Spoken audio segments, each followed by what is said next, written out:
Hello.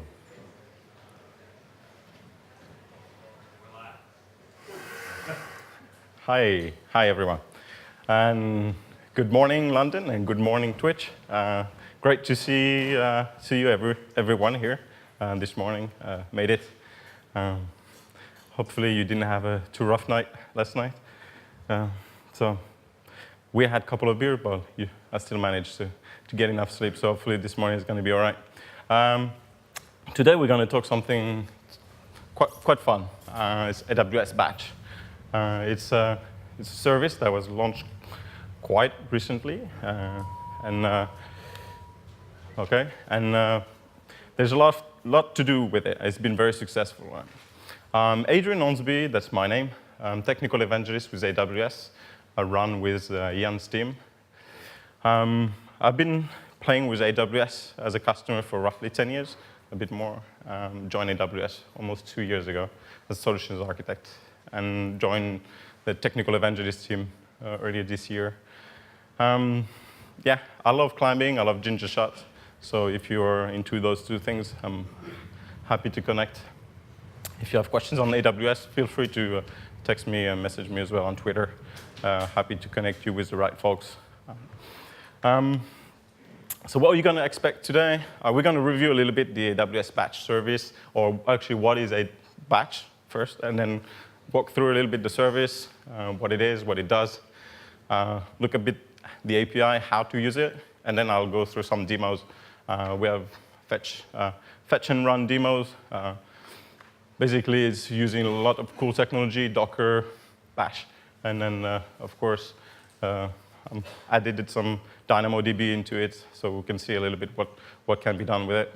We're going to show the code right away, and then do some usage pattern, how people actually use it on AWS. So maybe it gives you some idea of what you can do with it. What is batch computing? I think if you ask many different people, you'll get probably a lot of different answers. I think we all have some kind of own understanding of what is batch. But if you think about it, it actually simply means that you can run asynchronously and automatically jobs across a bunch of different computers. Some jobs may have dependencies, sometimes very complicated dependencies. So it can make scheduler quite complicated.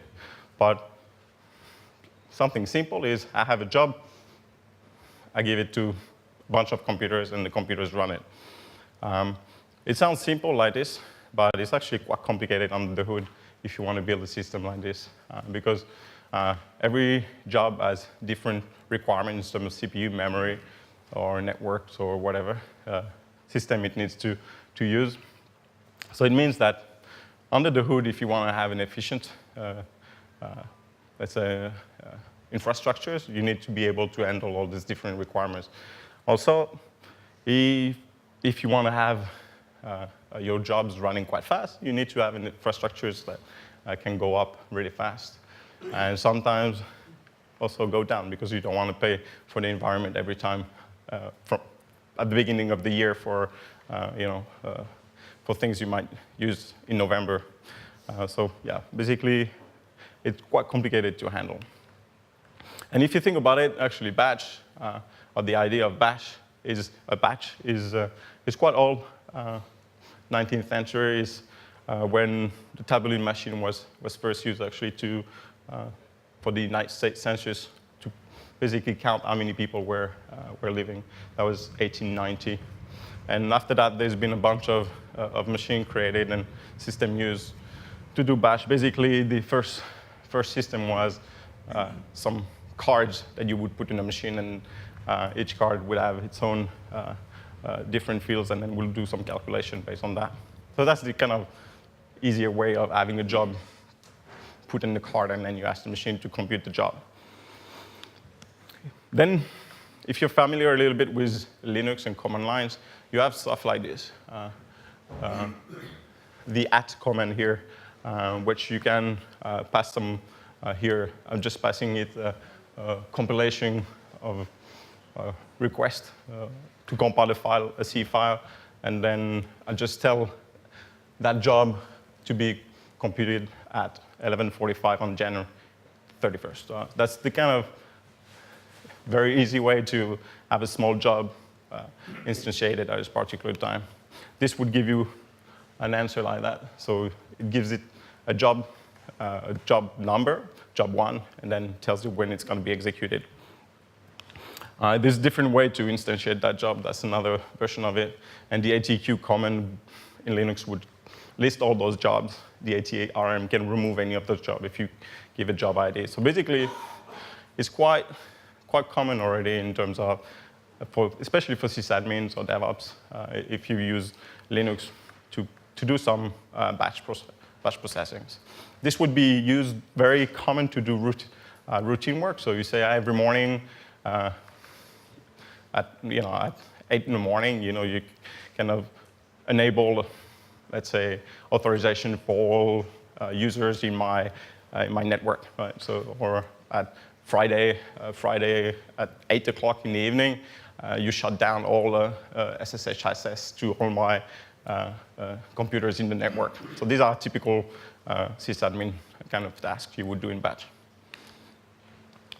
Today, if you want to do this, as I said, very often people have their infrastructures that would be on-premise. This is quite often they would have do-it-all infrastructure, so kind of general purpose infrastructures, not optimized for CPU, not optimized for memory, not optimized for anything, but to be able to run any type of jobs, right? And if you think about it, it's not really efficient. It's also not efficient because you have to buy it in one day, and then it stays there. So you don't benefit this kind of on-demand access to technology which the cloud gives you. So if you think about it, it's really trying to fit a square into a circle. So it's not really efficient. So what is batch on AWS? In a nutshell, you have all the primitives of batch in the cloud, right? So you get shell scripts, you can execute shell script, you can execute Linux executable files, Docker images, Docker instances, you can run them. You can also download a zip file and execute it, all these kind of things, right? What AWS does is takes care of the entire infrastructure. It allows you to benefit the on-demand. So you will specify a job, do the requirements, what kind of job is it, specify the CPU requirement, and then we'll set up the infrastructure for you. And that's pretty much it. So overall, it really reduces for you the complexity of running the infrastructure. It reduces your cost because you all of a sudden have the infrastructure on demand, right? And it really saves time because you can focus on your business need. You don't have to become great at managing batch infrastructure, which is not in itself easy because you need to make sure the infrastructure is secured and all that stuff. So AWS Batch has a bunch of components. I'm going to drink a little bit. I'm wondering if the beer is coming back. I'm kidding. Mom, if you're alive, I don't drink beer. So the components of AWS Batch are those. You have jobs, right? So that's quite obvious. Every job has a job description. As I say, you can put the requirements into it. What kind of job? What are the dependencies of that job? What's the infrastructure requirement for that job? You have queues, right? So you can have different type of queues with different kind of priorities, of course. And you have schedulers. And then the compute environment. These are the relation that basically you have in this batch. You have jobs. You can have dependencies between jobs, as I said. Each job has a job definition, which could have its own container property. You can have the same container property if you want. You can share it between jobs. You can have one per each of your job. And then you have a queue for each of those jobs.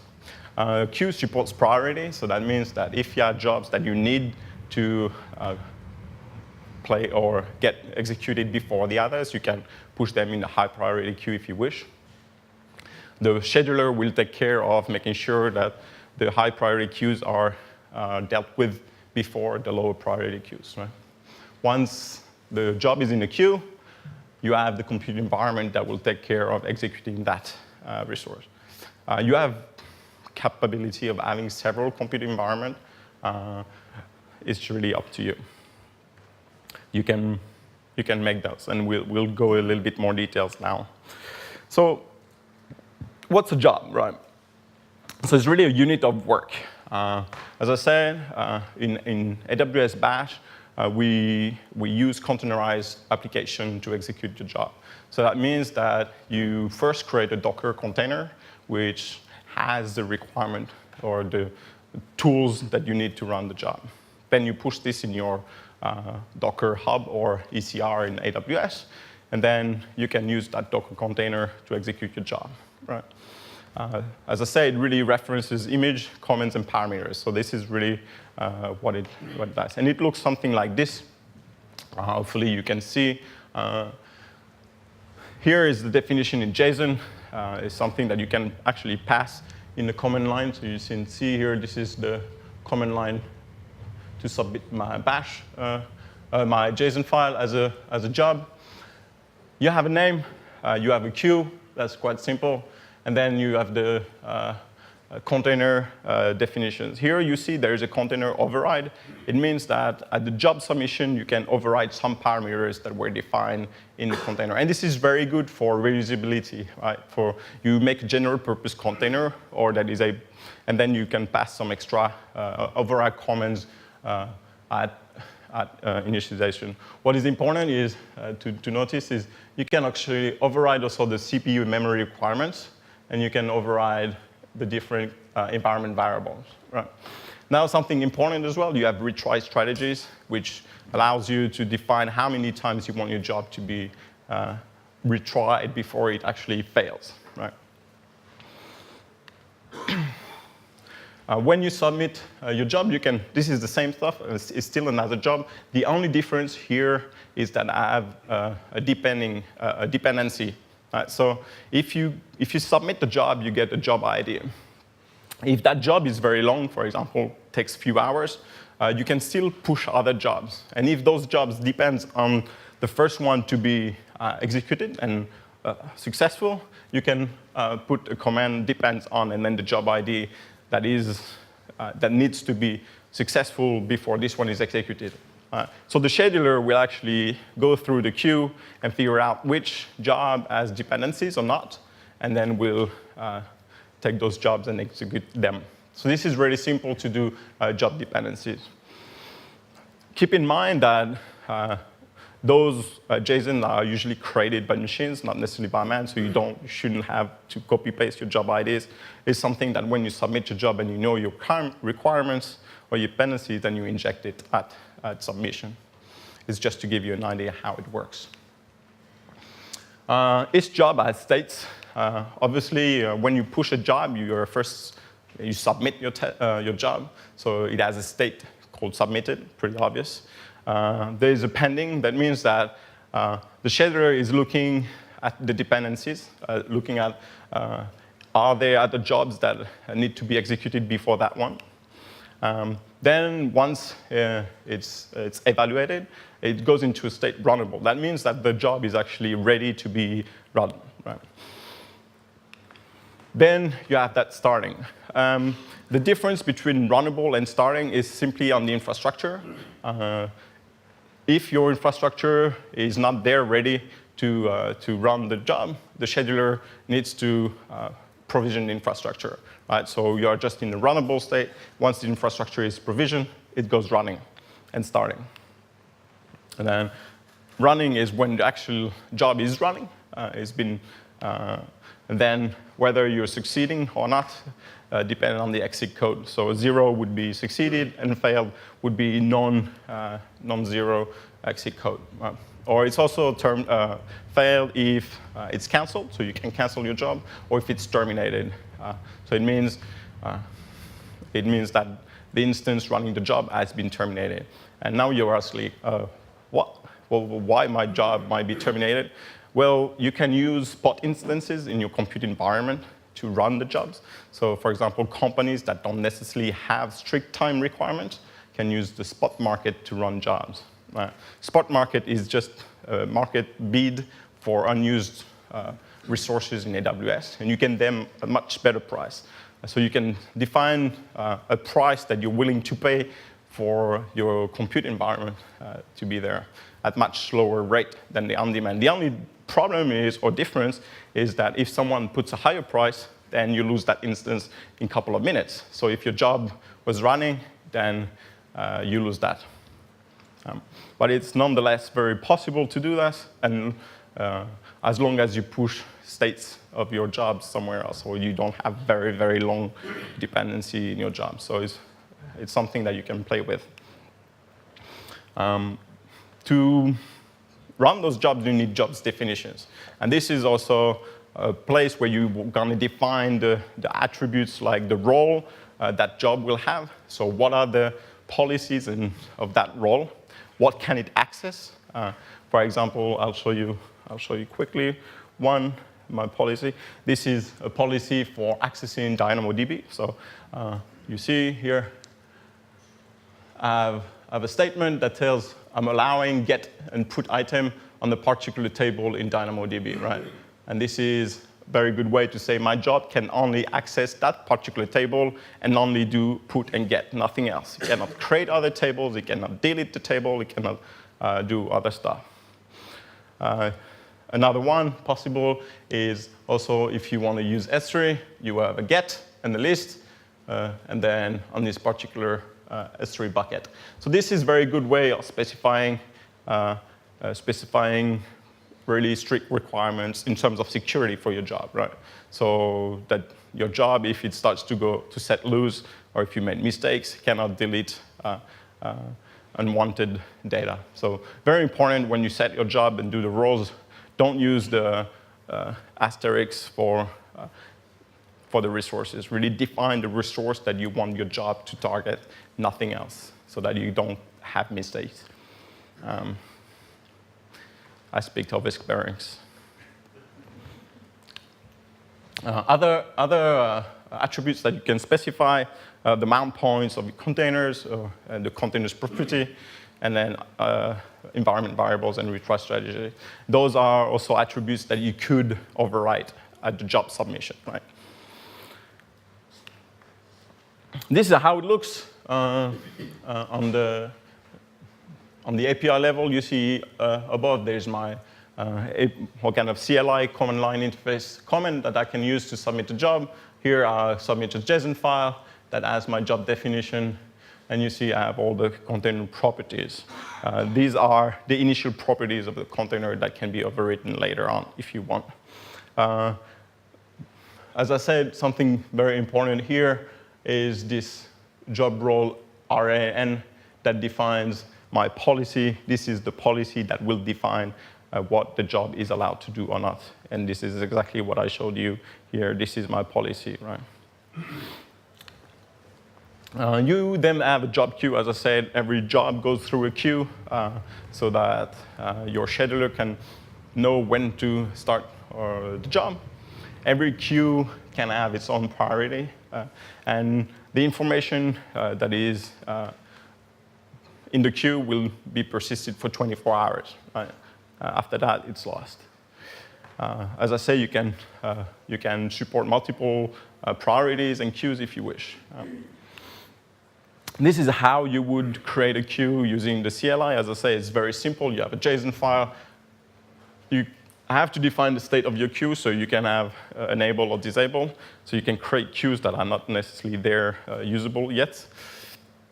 And then you have an order. Here, this simply defines the order of importance of my priority for my queue. Here I have a 0 order. That means that it's not high priority.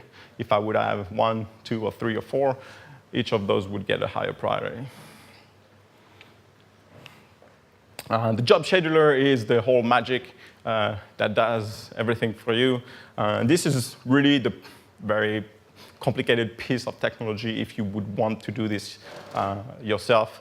It's really evaluating all the jobs that are in the queue. And it might be easy to evaluate 3, 4, 5 jobs, but when you have tens of thousands of jobs or even more, then it becomes very complicated to evaluate each of the queues, each of the jobs' priority and dependencies, and figure out when to run those jobs. Right?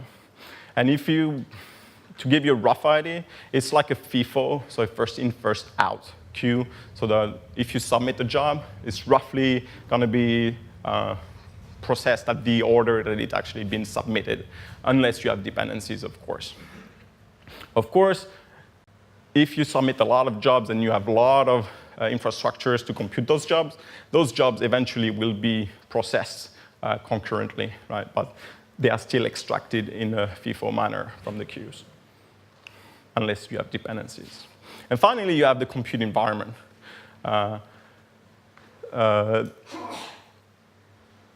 So you have two types of environment, managed and unmanaged. Managed is really, you give all the bells and whistles to AWS to do the magic for you.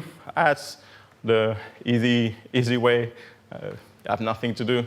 AWS will start your compute environment, will scale it depending on the CPU min and CPU max and that you have set up in your requirements.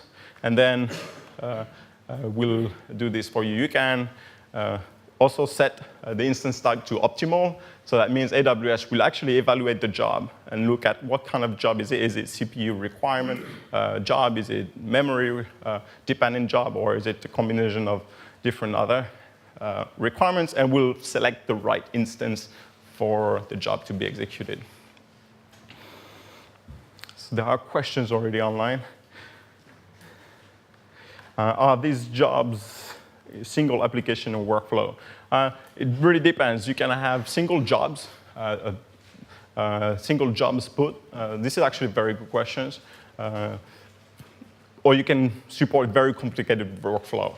It really depends how you want to do it.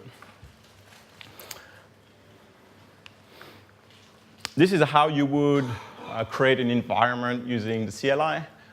Again, it's defined as a JSON file. Here is a bit more complicated in terms of you have a bit more data to enter. You need to define an instance role. So what is going to be my instance role? If you select managed, AWS will create that role for you, so you don't have to do it. The instance type here is optimal, so I don't really care defining exactly which instance I want. I want AWS to figure out what is the best instance for me.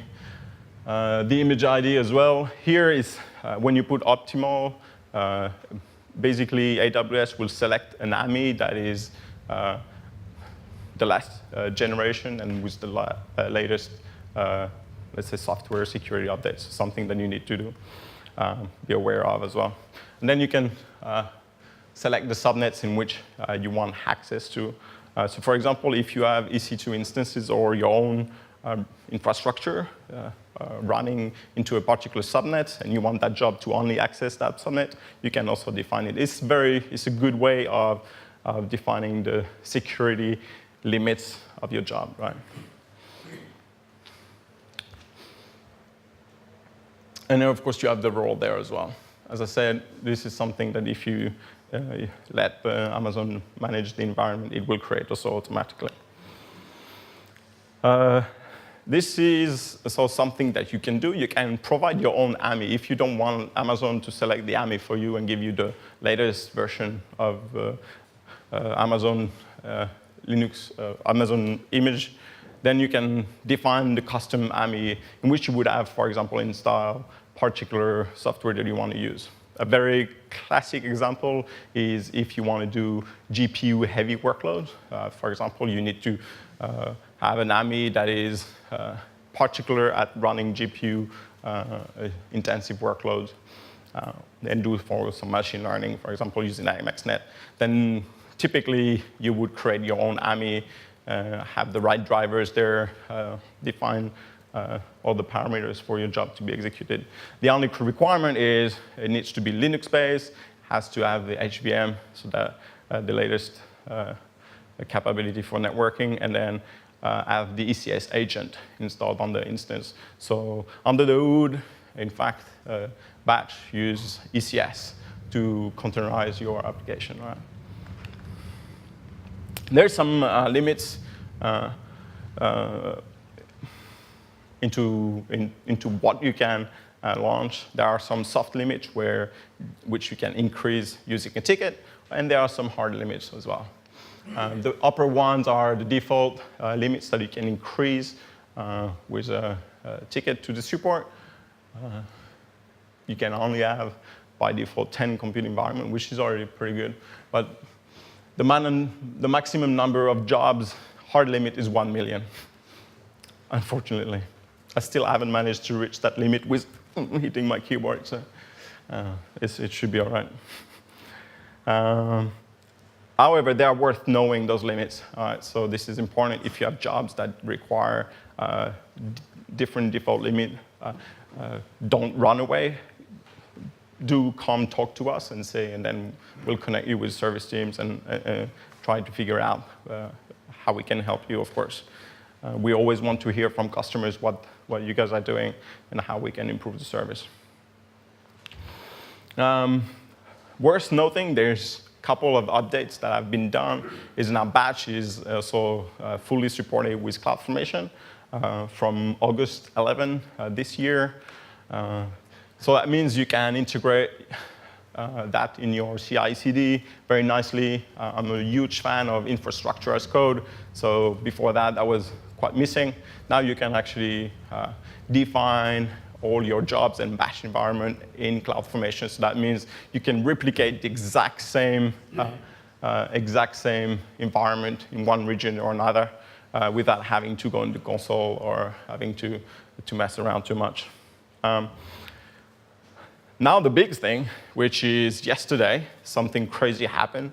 I don't know if you've been aware of that, but AWS has gone per second billing for EC2 and Batch. So you're not anymore per hour on EC2, you are per second. So, and Bash is part of that. So that means that you can benefit from running a job for 15 seconds if you want, and you won't be charged per the hour. Okay. This is also, so this is very important, right? It's big news. I understand if your job just dropped. It's pretty awesome news. It's also applying to other services like EMR as well. And the only thing I need to mention, you still have 1 minute minimum paid, right? So actually, when I said 15 seconds, you would be charged 1 minute, 15 seconds. So I don't say anything stupid on live stream, especially with my boss in the room there. Let's do some demo. Now we saw a little bit how things work. I do need to.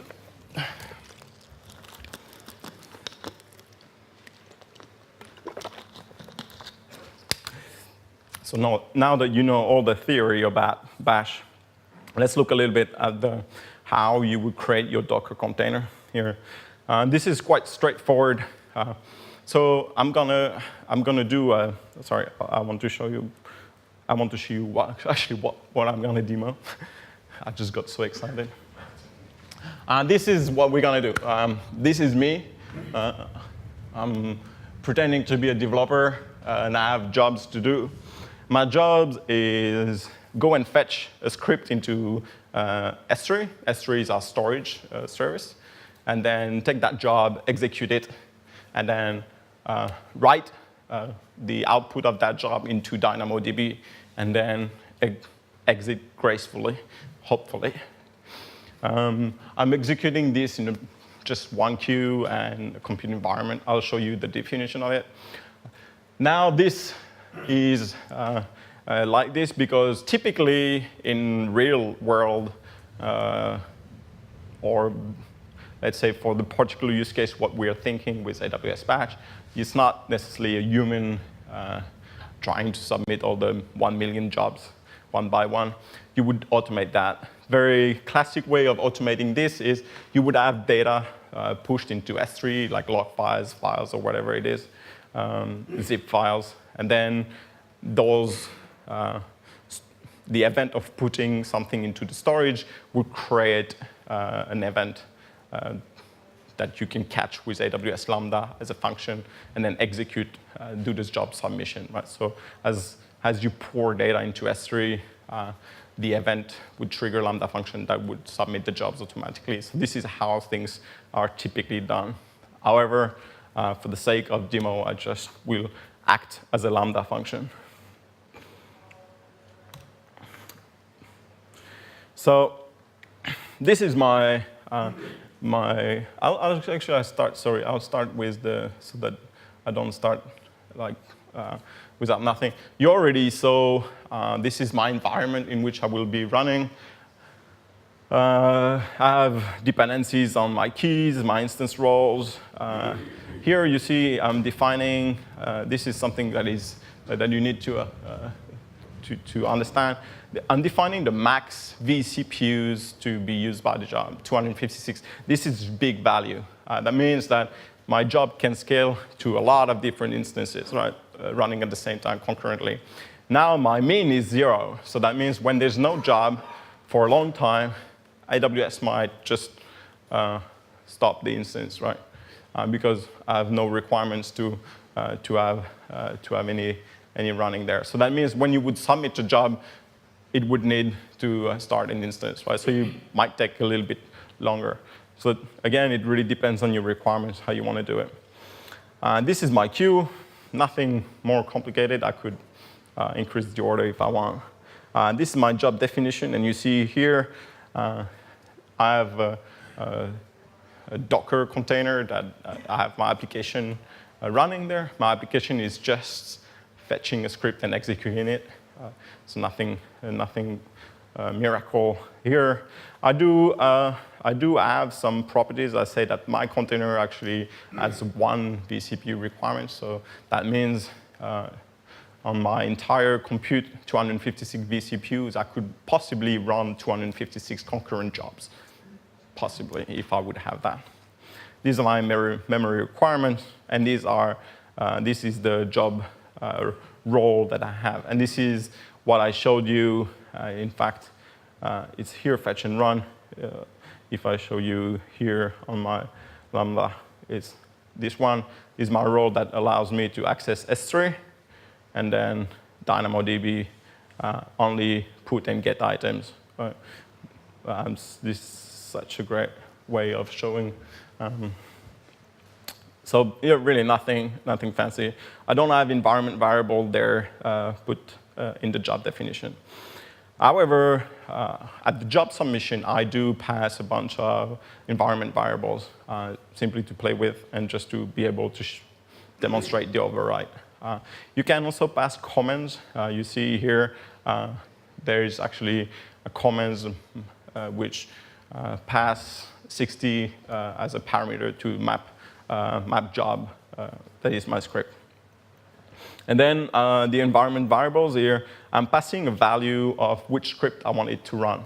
And this is important because it means I can reuse that particular job and give it as many URLs of script as I want. Okay, so it makes this actually very, very reusable as long as I can execute it. And I love this kind of flexibility that I don't have a very hardcore job that I can't change, and I would need to resubmit everything from scratch. This is my batch type file. And these are important because they are used in my script. So these are the kind of script that I want, that I will push into S3 to be retrieved and executed. And you see here, I'm just saying that if I don't have a batch job ID, I'll give it 1 by default. This is simply for me to test locally. I'll show you how to test locally your container. This is important so that you don't have to submit and wait, and then, it doesn't work, try again. So you really want to try locally how to do that. Then you have a bunch of different arguments here.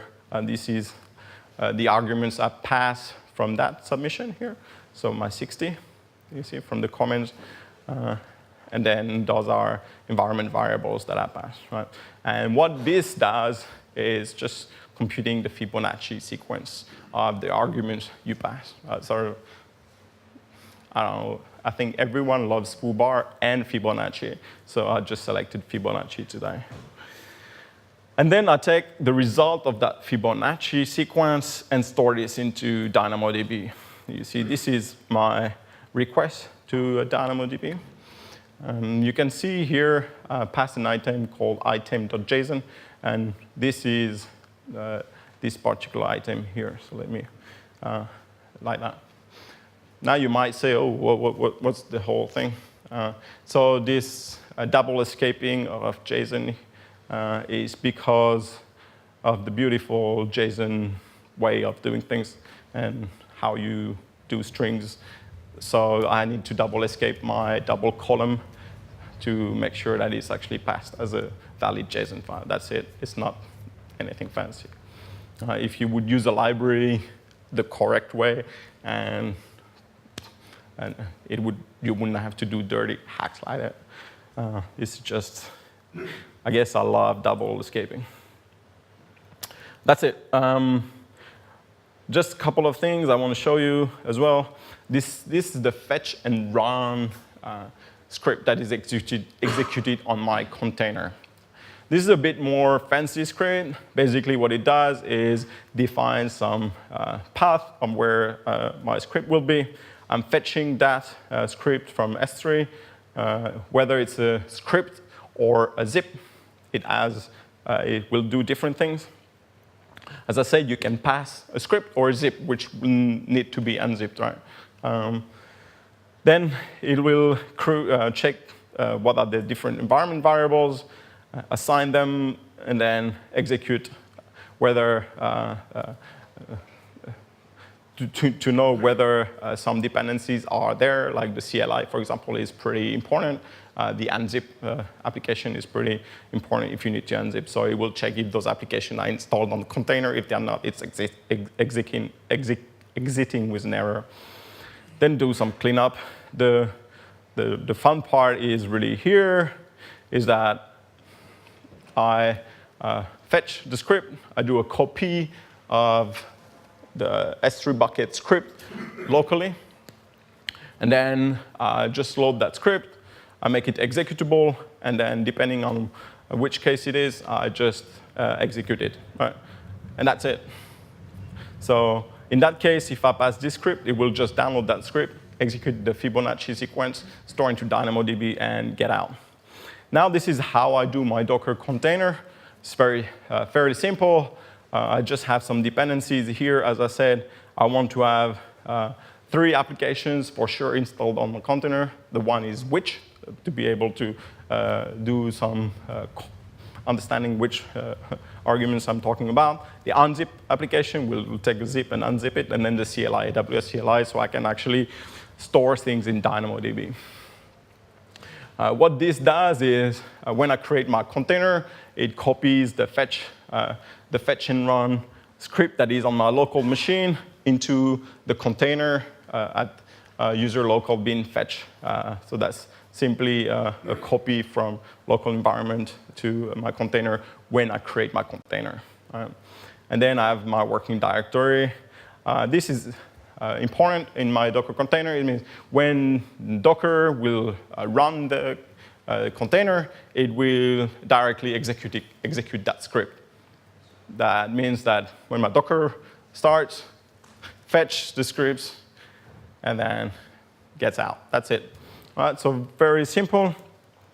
The only thing what you need to do is do something like this. You would do a Docker build, and then you pass all your like say, directory inside so that it can copy the files. I won't do it here. It takes quite some time because there's a lot of dependencies. So I've done it already, and I stored my Docker container in here, as you see, job definition here. So I have my Docker container called fetch and run, and this is the latest versions of it, stored in my ECR, which is my store for having my containers inside Amazon, so that I can load it when I need it. All right? So let's do some fun stuff. So here, I want to show you, I'm in my directory where I have all this jobs environment, and I want to submit a job. So I do batch, and then you see there, You see it's all right? So here, this is very simple. It's my command line that I want to patch. I want to submit the job. What it does, it will submit my job, return me a job ID. And now I want to show you a little bit what it does in live. So this is now my console. I'm in Batch. Here. I'm in Batch, my dashboard. I'll get out. And if I do this, you'll see I have already a script that is runnable. It went quite fast. My environment was up and running. I submitted some stuff. And then it goes from runnable to starting. My script has started. Then if I go back here, now it actually succeeded already. So you can go into the different jobs. So this is my job ID that was submitted. If you want to just verify here, 2E0, this was the last job ID that was submitted. I can look at the logs that we're creating. So you can actually go into CloudWatch, and you'll see here my CloudWatch actually did compute the Fibonacci sequence for 10. Now, just for the sake of the demo, I want to have a job and have a Fibonacci of 100. This is a bit more fun. And then I'll just resubmit my job. That's it. So, and I think, this won't work because I need to submit my script into S3. So here I have my local script. I'll upload it back into S3, and then I'll resubmit my job. There. Oops. Cool. So now I should have different jobs here executed on dashboard. They are already runnable. All right. I also want to show you a couple of things. So this morning I played a little bit, and I have some failed jobs. For example, here I had my permission to access S3 was denied, so I didn't have S3 permission to access. So it actually exited with the status, and it usually does something like this: exit with status that is different than 0. And you see here it was pretty straightforward. Tell me what was the problem. So it's actually pretty simple to debug if you have issues, right? That's pretty much it. Let's check the jobs that are succeeded. Sorry. Up. So that should be my last job. So I'm doing a lot of console here. Eventually, you wouldn't want necessarily to do console. So this is the Fibonacci sequence of 100, if you're interested into it. Now, my job also does storing into DynamoDB. So let's have a look quickly. And I have a job number. So my job number is 7783. So I have my table in DynamoDB here. And here you can see my job is already there. And DynamoDB has got that. And in fact, this pattern of executing a job, putting DynamoDB, and then having another job running, take that data and compute, is actually very similar to MapReduce job, or jobs where you have dependencies. So it's something that is quite a common use case, right? I could run a dependency job, but it's very similar, basically, right? So what are the typical use cases, just to quickly finish, so that we can move into questions there. Use case for having very large number of jobs, obviously financial services, right? And fraud detection is one thing that is very important. Post-trade analysis to understand how the market is doing.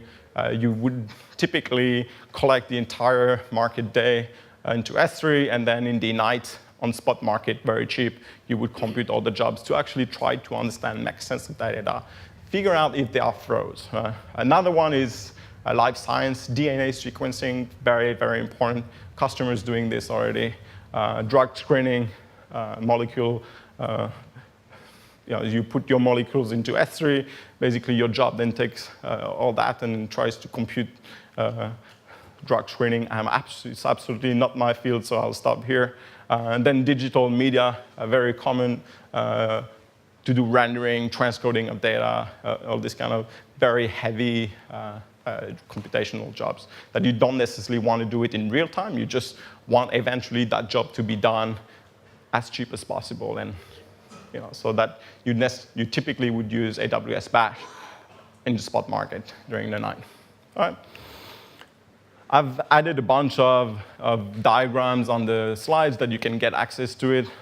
It's very high-level architectures to describe some of those use cases. I'd rather take questions than just describe what's in the diagrams. So I'll just end up here so that you can actually see those with the slides. Thank you very much.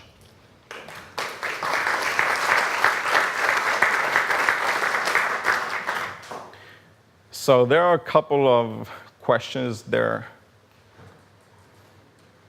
Oh, the cookie and egg was our jobs in this talk, a single application workflow. I already answered that. Those were a single application. There was no workflow. You could define workflows if you wish. Are there questions here? I'm happy to take a bunch of questions. Yes, question? I should have waited, so I might have missed some context, but it looked like the compute cluster was used to schedule many discrete jobs across the grid. For kind of financial analytics, perhaps you would want to take one task within an overall workflow and parallelize it so that you can reduce the time for that particular task. Does it manage that element, or are you kind of left to separate devices to parallelize? Let's say you have a lot of different files, or you have a lot of different data that you want to break apart. Is that managed within the batch process, or you have to manage the task yourself? Right. So typically, you would manage this on the submission level. You would try to define the most common denominator for that job, create a Docker container, and then create the jobs with the different environment variables that you need to compute these ones. This is something we don't do currently. We just give you the infrastructure, the different jobs. So you would need, in fact, to create some sort of job splitter and give it. You can't just give us an S3 bucket and just wait that we do magic out of it, because you might execute jobs in myriads of different ways. What we do is the scheduling of it. So if you have very complicated workflow with dependencies, that's something that we'll take care of. Yeah, another question? Yep. Right. So the question was, there's a slide called on the environment, compute environment, that has a service role, and then this instance role. What are the differences? The instance role is really what can I access, or is the container role as well, like what can I access? Those roles are on the instance, and the service are for itself to be executed. So you allow the service to be executed in Amazon. It's nothing, it's like a Lambda functions. When you want to execute a Lambda function, you need to give a role that allows execution of Lambda function. It's very similar here. You just give it a role to allow to AWS Batch to be executed. There's some couple of dependencies, so it's dealt with it on that level. Yes, another question. So the on which slide?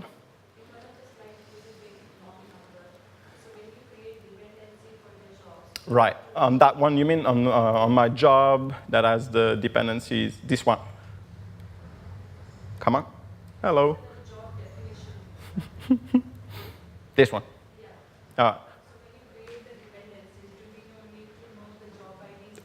Right. Yes. So the question was on my submit job JSON, which has a dependency. There is a job ID. And the question is, do I need to know that job ID in advance or not?